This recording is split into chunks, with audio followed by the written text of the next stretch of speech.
Okay, Exodus chapter 25. So continuing on and understanding these revelations that are given to Moses to help the children of Israel after they've left Egypt. Now they're learning the law. If you remember last chapter, they fulfilled the ordinance of sacrifice, which made the covenant with God, the two-way promise, I'll do this, God will do this, to bless them and to help them to do that. They'll follow God, and God's going to bless them and take care of them, basically. That's a covenant. So this is why ordinances are so important in the gospel of Jesus Christ. The ordinance is an outward expression of an inward commitment, and that helps us and God know I am choosing to make a commitment to you. And by choosing that, God automatically makes a commitment to us in the same token.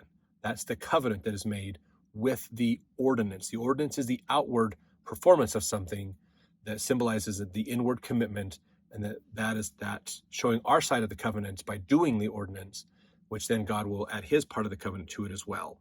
So very important, very, very important thing to have. In fact, ordinance work like that is very important to understanding. When you look at there's a talk once given, the 17 points of a true church. Ordinances administered by authority is an important part of that. In this chapter, Israel is commanded to donate property and build a tabernacle, the ark of the testimony with the mercy seat and cherubims, a table for the shewbread, and the candlestick, all according to patterns shown to Moses on the mount. So we're getting into instructions, not so much laws and commandments, but instructions of how we need to build things to help facilitate the ordinances and to help facilitate the people learning and understanding the gospel. So we talk about having a religion is a church, religion is an organization that sometimes has places to meet, have certain rituals and rites and things that go on. All of it is designed to help us in our mortal thinking brain to comprehend and understand the gospel so that we can build our relationship with Jesus Christ individually with him. A little bit different back then in this time frame. We'll see as we move forward how this works out. So, right, verse 1, the Lord spake unto Moses, saying, Speak unto the children of Israel that they bring me an offering. Of every man that giveth it willingly with his heart, ye shall take my offering. Now, this is important. Giveth it willingly. They're not forced to give. They are asked to give. This is a free will offering of the people. Okay, this is in our day and age, we would call this fast offerings in the church today. It is a free will offering. It's not required of us. It is something we give willingly. And the amount we give willingly does give an effect of how much we get blessed, basically. Verse 3, This is the offering which ye shall take of them, gold and silver and brass, and blue and purple and scarlet, and fine linen and goat's hair, and ram skins dyed red, and badger skins and shittim wood, oil for the light, spices for anointing oil, and for sweet incense, onyx stones, and stones to be set in the ephod and in the breastplate. We're going to talk about that in a little bit. The breastplate is the breastplate of the high priest. They'd have 12 stones, one stone to represent each of the children of Israel. And then off that breastplate, they had two little hinges with like little lines that would come off, and the seer stones would sit in them. This is the Urim and Thummim, basically.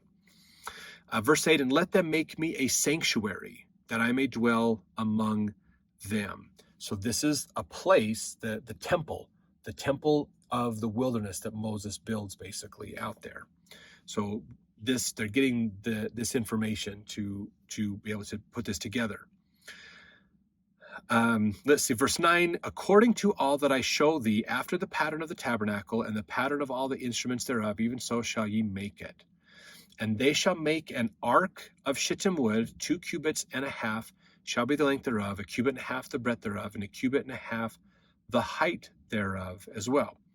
Thou shalt overlay it with pure gold, within and without shalt thou overlay it. So it's a wooden box that's going to be overlaid with gold on the outside and the inside. So it'll look like it's a gold box.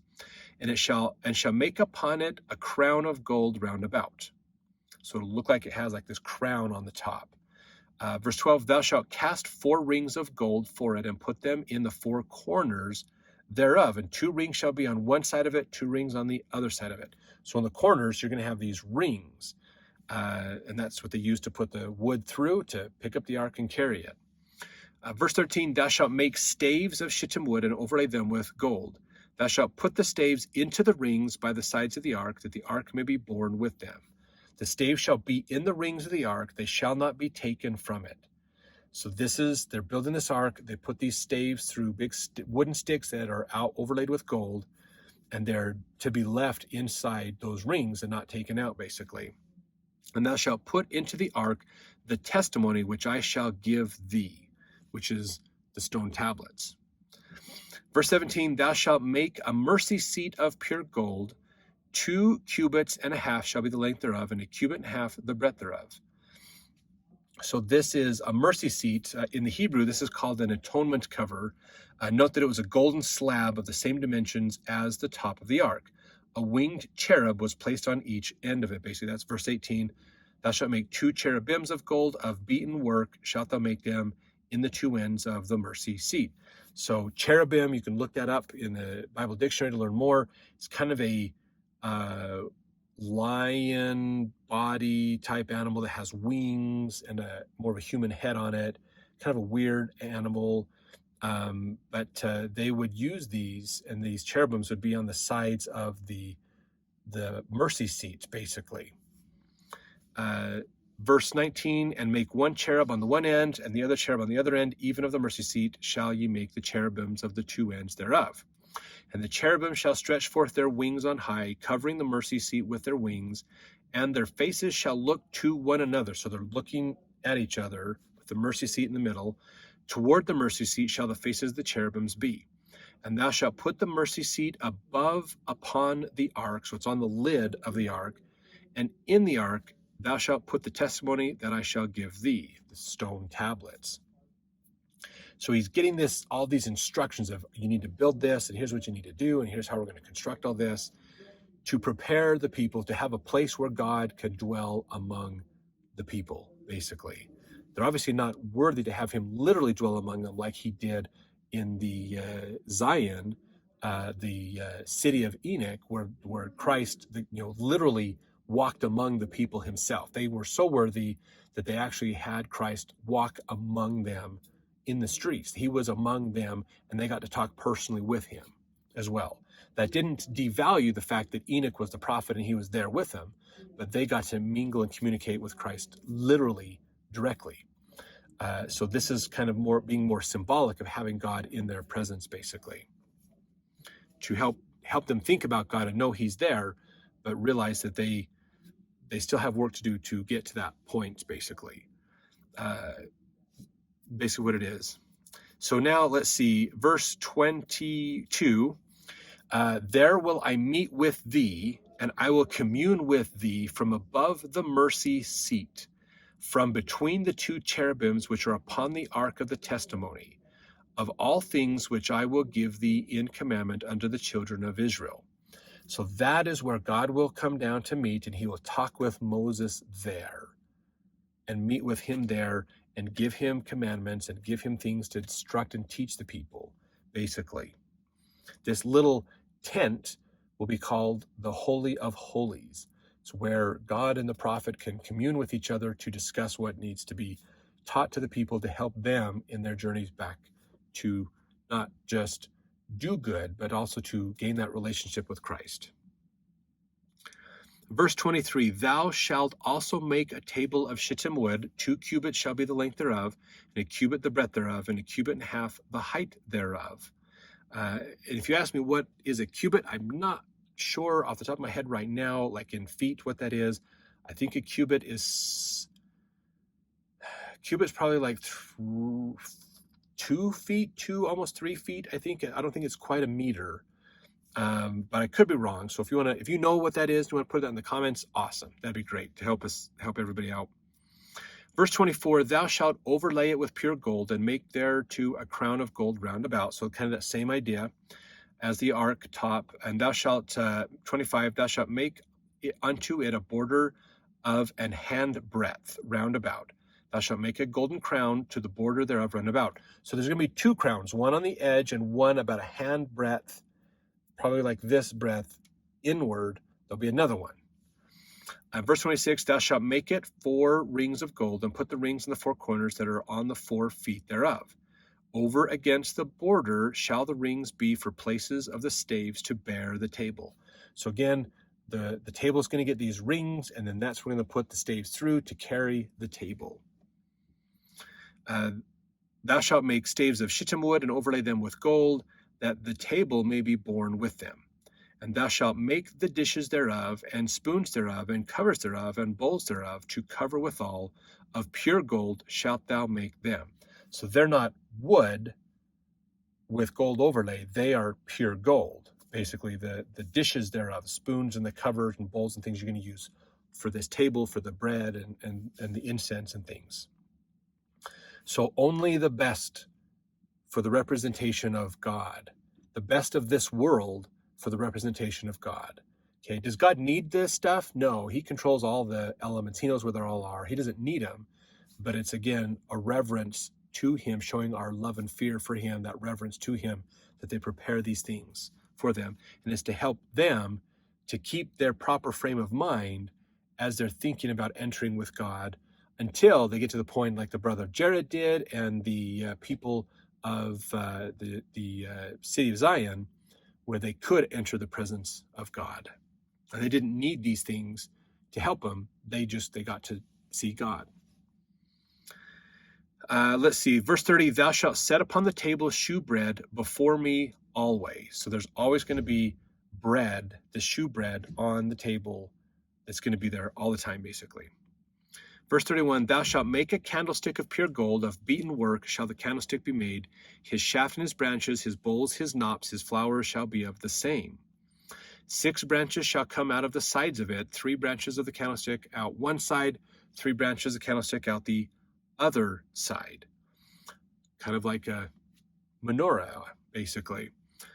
3 bowls, verse 33, 3 bowls made like unto almonds, with a knop and a flower in one branch, and 3 bowls made like almonds in the other branch, with a knop and a flower. So in the 6 branches that come out of the candlestick, so they're going to be put together, basically. So the point of this is to kind of, they have these supports that come out, but they're kind of like just 2 big spots up there where you can put your candlestick, and they'll be like decorated. Verse 34, in the candlestick shall be 4 bowls made like unto almonds, with their knops and their flowers. There shall be a knop under 2 branches of the same, and a knop under 2 branches of the same, and a knop under 2 branches of the same, according to the 6 branches that proceed out of the candlestick. Their knops and their branches shall be of the same, and it shall be one beaten work of pure gold. Thou shalt make that. So that's the description of this candlestick. Thou shalt make the 7 lamps thereof, and they shall light the lamps thereof, that they may give light over against it. Now, 7's an important number that we look at in here. And the tongs thereof and the snuff dishes thereof shall be of pure gold. Of a talent of pure gold shall he make it, with all these vessels. And look that thou make them after their pattern, which was showed thee in the mount. So he's got all this stuff that he's now going to instruct the people to donate the materials to build. So they're offering this extra sacrifice, a free will offering, to put all this together. And I do think part of the reason why there's so much gold is not only that reverence and respect to God, to give him our best, our most valuable things, but that forces the people to think of giving up what the world thinks is important, basically, so that we can honor God. So it helps to organize those priorities in their mind, to give the best to God, not give the best to the world or that preservation of wealth. Because if you're worried about wealth, then you want the gold for you. But if you're not worried about wealth, if you're worried about honoring God, then you will give what the world thinks is important to him, and then he will take care of you. And you don't have to worry about it because you're honoring him. Hopefully that makes sense. A little metaphor that we can think about with this, and why we put so much of an emphasis in temples. A lot of people complain in the modern days about, why do we spend so much money on these temples?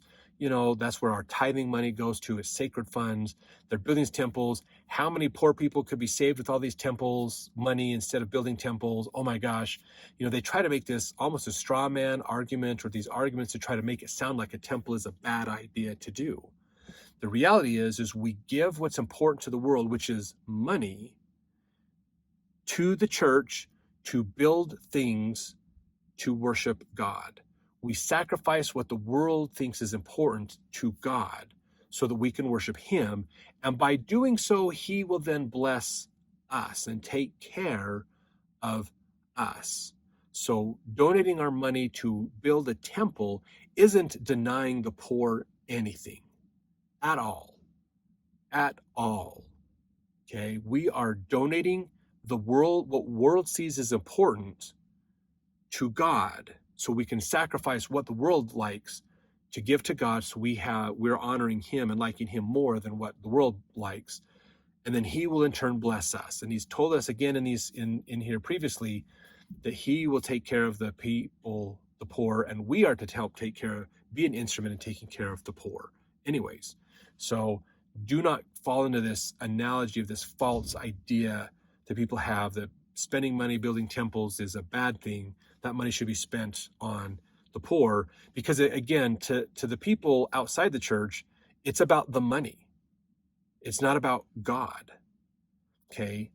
And what God is telling us through tithing is, give up what the world believes is important, and I will take care of you.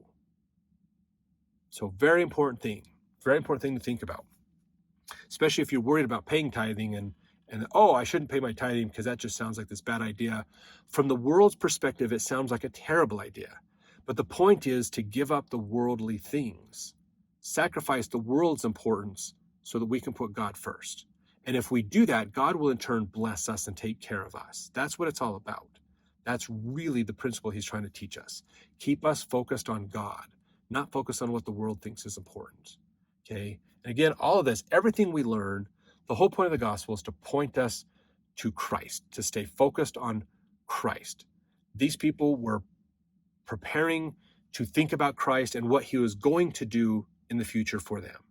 In our day and age, we focus on what Christ has already done for us and how he can bless us in our daily life as well. So just a really important principle to understand with this. So thanks for watching. If you've had some ahas or ideas come to your mind as you've watched this, put them in the comments. We'd love to hear, how do you think about these principles and ideas that we're teaching? And I hope you realize too that the gospel has always been the same. It's fascinating when you look at these chapters, the principles of the gospel have always been the same throughout all time. It's there. It really is there. It might be applied a little differently than what we would have applied it in our day and age, but these foundational principles are there. And they've always been the same. Always been the same. So it's really amazing. So there shouldn't see any difference between what Moses teaches versus what any other prophet teaches. It's the same. It might be applied a little differently or set up because of conditions and situations and things going on a little differently. But the core ideas, these concepts, that foundational principle that the case law is built upon is the same. The gospel, and the underlying part of the gospel is the same. So thanks for watching. We'll see you in the next chapter.